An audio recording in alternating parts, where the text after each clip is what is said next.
Jack and I started talking actually at the end of last summer, so about 9 months.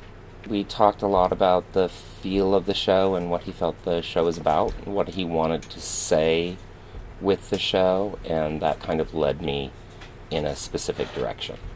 We were interested in the idea of nature and magical elements in nature, um, and how a lot of society has gotten away from nature, playing with ideas of religion because Jack felt that the show itself was rooted in religion, both good elements of religion and bad elements of religion. Um, and that's kind of what led us to where we are with the show. A lot of people approach the costumes for the show um, from a kind of hillbilly backwood point of view, and we wanted to make the show a little bit more accessible to our audience. So we kept it in the 1930s, mid 1930s, but we didn't go with hillbilly clothing. We kind of went with more common clothing just to make it more accessible.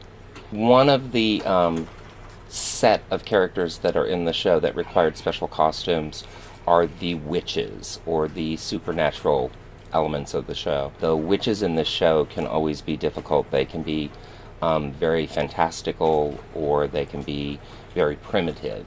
And one of the things that Jack wanted to deal with in the witches was the concept of making them animal-like. And for me, comparing animals with humans and what makes us different from animals is clothing itself. So the witches actually have no clothing. Their kind of whole design is based on an animal look. So some resemble birds, some resemble cats. In doing this, we decided that we were going to go with masks because trying to make them make up this kind of process in the long run was going to take too long. So these are the masks that we're actually working on. These are made out of latex, and like I said, we sculpted them on the actors' molded faces, and then popped them off. And they're actually there's a helmet inside of them, and this helmet is actually what's used inside of a hard hat. And we pop that out, and it allows the actor to adjust how tight it is on their head and where it sits forward and backward on the head. The masks also have a little bag on the inside of them, which is where their mic pack goes, and then all of the wiring for the mic is taped into the mask, and there's a little bitty hole that the mic actually pops out of so that we can hear the witches when they're making their noises or talking on stage.